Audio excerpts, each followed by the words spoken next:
Audio Jungle. Audio Jungle.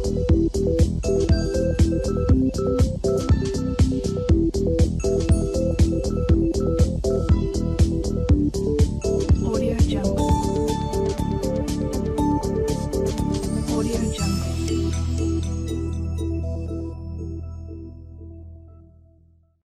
En el ejercicio B3 del examen suplente de junio del año 2021 nos piden que cojamos en cada apartado la sustancia que tenga mayor punto de ebullición, justificando en cada caso la elección basándonos en el tipo de fuerzas intermoleculares que aparecen. Así, fijaros, en el primer caso o la primera pareja lo que nosotros tenemos son dos moléculas covalentes, puesto que están formadas por la combinación de elementos no metálicos entre sí, como en el primer caso. El fluoruro de hidrógeno forma una molécula covalente y es una molécula polar, por tanto va a tener dos tipos de interacciones. Por un lado, fijaros, va a tener interacciones de Van der Waals, pero también va a presentar puentes de hidrógeno, mientras que el cloruro de hidrógeno, que es una molécula covalente, solo va a presentar interacciones de Van der Waals por ser una molécula polar. Por tanto, nosotros podemos decir que el fluoruro de hidrógeno va a presentar mayor punto de ebullición, puesto que las interacciones por puente de hidrógeno son muchísimo mayores o más intensas que las de fuerza de Van der Waals.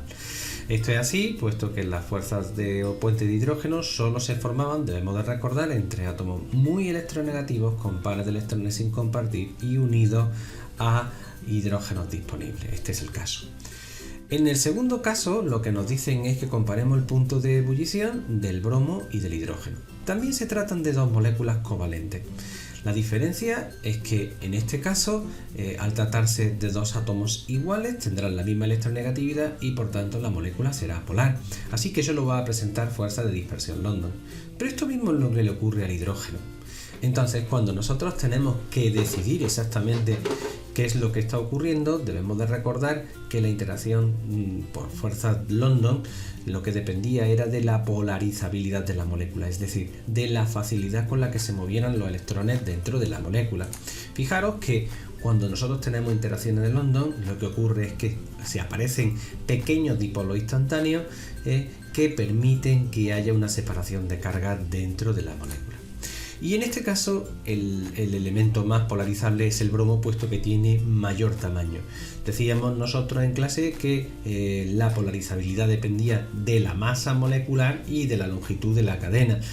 Básicamente, mientras mayor es el átomo, los electrones se encuentran más alejados y más fácil van a ser de poderlos desplazar. Finalmente tenemos también otras dos moléculas covalentes, como sería en este caso el metano y el etano, en este caso también formados por las combinaciones de no metales y no metales. Son elementos con unas electronegatividades muy similares, pero aparte por simetría solo presentan interacciones por dispersión o fuerzas London en los dos casos. Y por lo tanto lo que nosotros también tenemos es que discriminar, es decir, son moléculas apolares. Y a la hora de discriminar, pues volveríamos otra vez al mismo concepto, a la polarizabilidad. Mientras mayor es la longitud de la molécula, más fácil es que aparezcan estas interacciones por dispersión y por lo tanto tendrán mayor punto de fusión aquella que tenga mayor longitud de la cadena.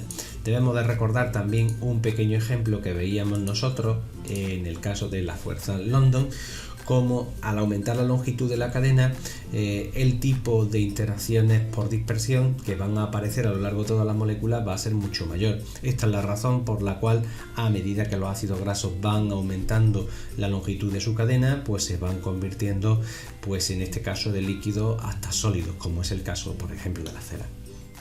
Y bueno, pues con esto ya tendríamos el ejercicio resuelto.